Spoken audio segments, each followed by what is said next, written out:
Boa noite, somos o grupo 2, ficamos com o tema ensino híbrido. Os componentes Ana Paula, Eugênia Nunes, Francisco Hermerson, Lívia Tavares, Maria Rosefran e Milena Vasconcelos. Eu sou Ana Paula e vou iniciar. O que é o ensino híbrido?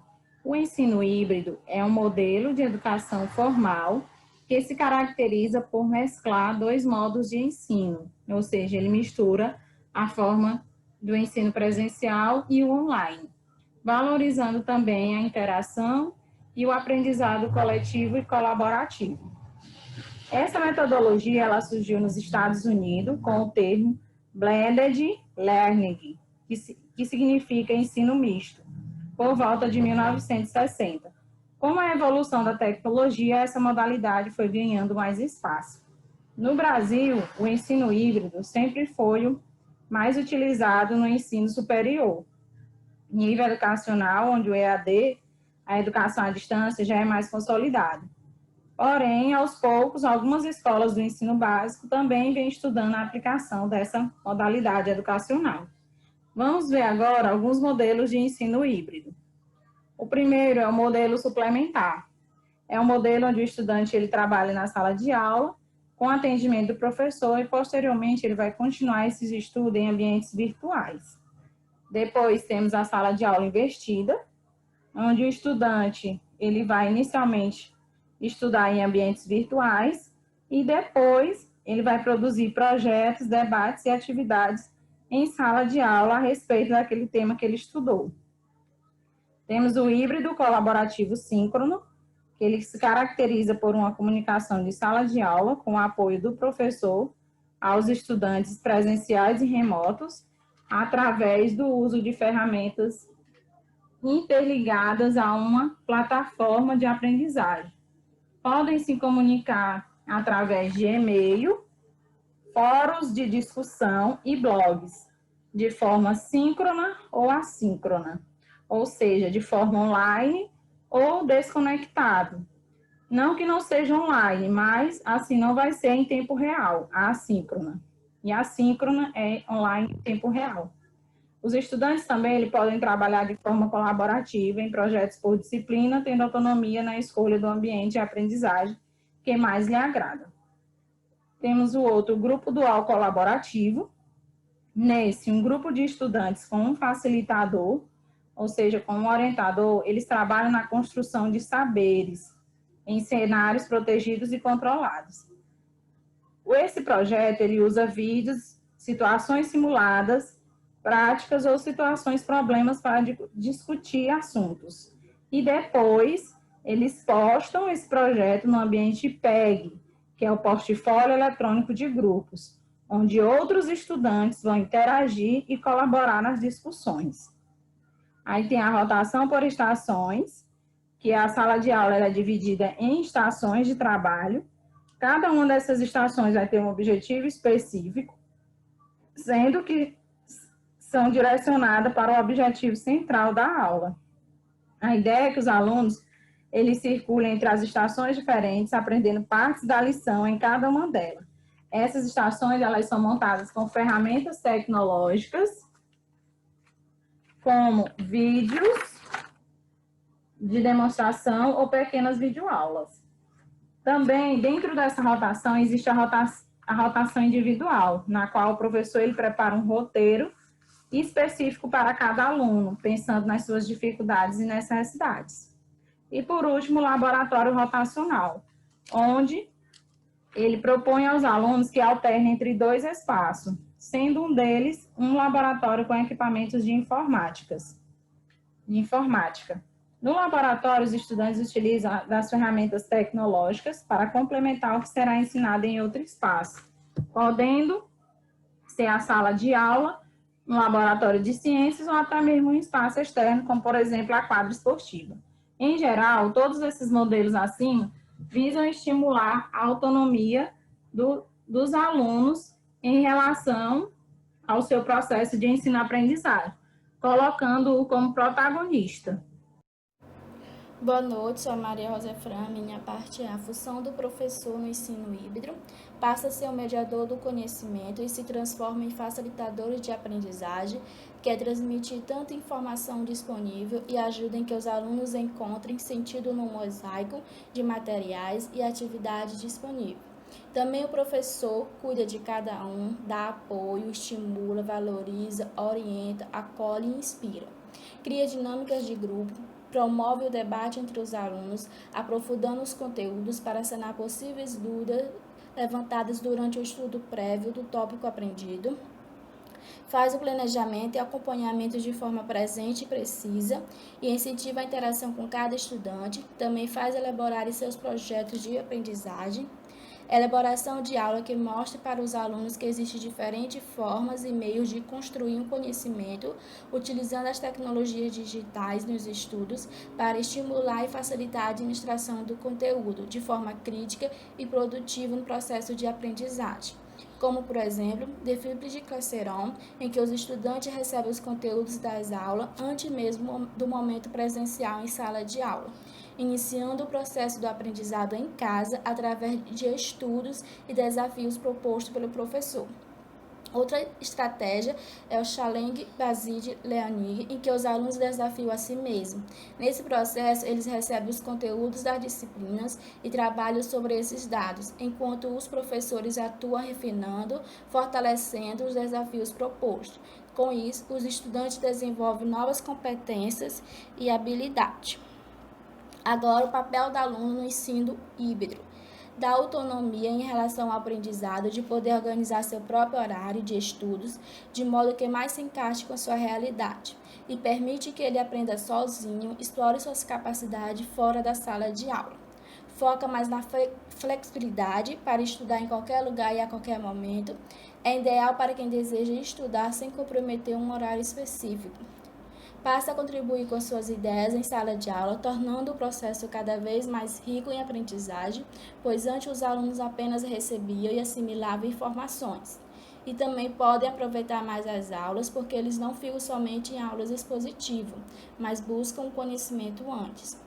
Aprendem a utilizar as tecnologias digitais como aliada nos estudos e de aprimorar o conteúdo, tendo um rendimento superior. Boa noite, meu nome é o Emerson e a gente vai falar um pouco dos desafios do ensino híbrido. É fato que nem todos os elementos envolvidos possuem acesso aos recursos tecnológicos e, com isso, podem ter dificuldades e resistência para utilizar as ferramentas digitais que serão implementadas. Desse modo, é necessário pensar em estratégias para levar informações aos envolvidos, como treinamentos e palestras.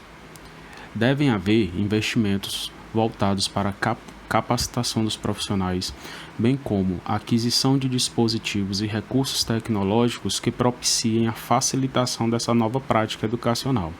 Com isso, possibilitando o uso dos elementos pedagógicos aliados aos tecnológicos, para ajudar na mudança da atuação pedagógica dos processos de ensino-aprendizagem. Uma atenção especial deve ser dada às diferenças econômicas e sociais que atingem a todos os elementos envolvidos. Essas diferenças fazem com que nem todos tenham acesso aos mesmos recursos tecnológicos, e isso dificulta o compartilhamento das informações. Isso acarreta no aumento excessivo do trabalho para os profissionais, pois precisam produzir materiais de diferentes formatos para tentar atender a todos os indivíduos que fazem parte do processo. E ainda há a possibilidade do resultado final ser prejudicado.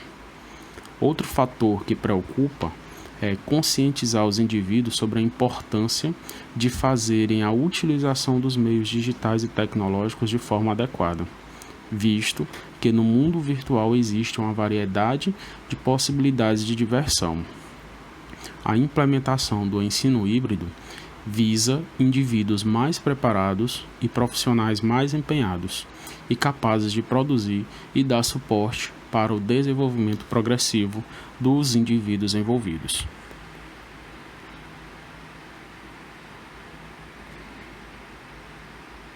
Boa noite.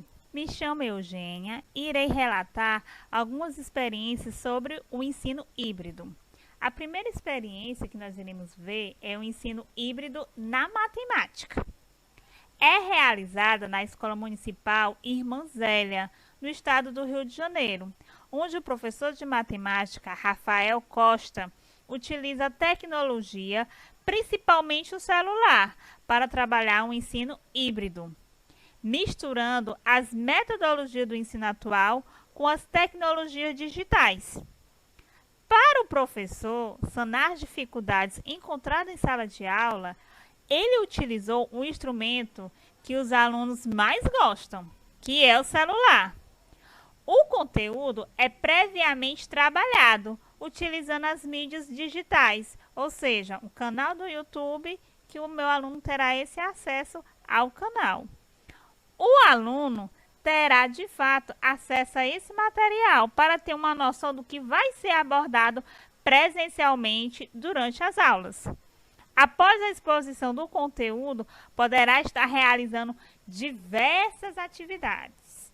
Gente, uma das atividades que eu achei interessante no ensino híbrido na matemática é a rotação por estações, onde os estudantes ele é dividido em grupos e gira em pontos de tarefa como uma gincana, que deve encontrar o QR Code escondido em algum local da escola. O código propõe a resolução de problema. Assim, os alunos passam de fase e podem seguir outras etapas dos jogos digitais. Depois de passar pelas 6 estações, o grupo encontrará o código para abrir o cadeado, ou seja, um cofre, onde lá vai ter a premiação. Essa é uma nova maneira de ensino, onde a aprendizagem se torna significativa e o aluno se interessa pelo ambiente escolar. No ensino híbrido, a sala de aula jamais vai deixar de existir, modalidade que irá contribuir para a promoção do aluno. Outra experiência é o ensino híbrido colaborativo síncrono. Situações em que o professor e alunos trabalham juntos em um horário pré-definido ou em período flexível. É o caso do estado do Amazonas, no retorno das aulas presenciais. Ele está utilizando essa modalidade. As aulas são presenciais e online ao mesmo tempo. Se você observar, a professora na sala de aula e os alunos aqui, está acontecendo online e presencial ao mesmo tempo. O professor está dentro da sala de aula e enquanto ministra aula para os alunos de forma presencial. Precisa também prender a atenção dos alunos que optaram por estudar em casa. Isso também é desafiador, tanto para o aluno como para o professor, pois o mesmo ele tem que arrumar uma metodologia para aprender a atenção do aluno. Gente, esse ensino foi introduzido no estado da Amazonas devido ao cenário atual em que o país estava passando. Boa noite, eu sou Lívia Tavares. Fiquei com 2 experiências. Uma é a rotação individual, onde os alunos eles também alternam por estações, mas nesse caso ele cumpre uma agenda personalizada à necessidade deles. Essa experiência aconteceu no Instituto Cleiton Christensen, dentro de uma proposta de rotação individual, que ao final da aula de um curso de verão de matemática, os alunos realizavam atividades para verificar o que haviam aprendido. Com essas informações em mãos, era criada uma playlist de aprendizagem para o dia seguinte. Cada aluno deveria trabalhar de acordo com as suas necessidades. Ao final do período da pesquisa, observou que os estudantes que faziam parte da turma, eles desenvolveram competências e habilidades matemáticas 7 vezes mais rápido em comparação aos demais estudantes, certo? Essa experiência você vai encontrar no livro do Bassim Neto e do Trevisani, que fala sobre o ensino híbrido, personalização e tecnologias na educação. A outra experiência, é a aula enriquecida com tecnologia. que é uma aula conduzida pelo professor enriquecida com recursos digitais, que pode ser considerada como o primeiro passo para a inserção das tecnologias digitais em sala de aula. Essa experiência foi feita por um professor de História do Colégio Pense do Rio de Janeiro. Ele dividiu as turmas do primeiro ano do ensino médio em grupos e pediu que cada um criasse uma página no Facebook para algum personagem do Renascimento. Os alunos eles deveriam fazer posts e comentários que relacionassem esse período à sua própria realidade, atendendo a um dos objetivos da história naquele momento, que era usar o passado para pensar no presente. Boa noite, sou Milena Vasconcelos e vou apresentar para vocês essa experiência da área da biologia, que foi denominada como aula invertida para a biologia. A professora responsável foi a Joquebede Cacau. Ela desenvolveu isso durante a pesquisa do mestrado e ela foi realizada na Escola Estadual de Educação Profissional em Fortaleza, Ceará. A técnica que ela utilizou aqui nessa foto é teste em grupo, no qual, antes da aula, ela havia enviado para os alunos com antecedência um material sobre o conteúdo para eles estudarem. Durante a aula, houve um momento para tirar dúvidas dos alunos e fazer alguma abordagem de algo que eles não tinham conhecimento. E, por fim, foi feito esse teste em grupo, no qual eles podiam trocar ideia, mas não poderiam acessar o material novamente. Essa pesquisa dela envolveu outros tipos de técnicas e outros trabalhos realizados nessa escola, e ela deixou isso disponível no site. Vou abrir aqui o site para a gente ver. O site eu achei bastante interessante, porque tem a página inicial explicando como se deu essa pesquisa. Tem uma guiazinha aqui do ensino híbrido, para a gente conhecer um pouco mais da sala invertida, uma sequência didática, galeria, que contém as fotos dos projetos que ela fez na escola. Temos várias fotos aqui. E também tem a disponibilização de algum material para download. Aqui foi uma maneira que ela encontrou de deixar o material dela à disponibilização de outros professores e assim poder também contribuir para algum professor que queira adotar o ensino híbrido no ensino de biologia. Aqui algumas referências que nós utilizamos. Também foi deixado como sugestão de leitura no roteiro. E, por fim, agradecemos a atenção de cada um de vocês. Obrigada.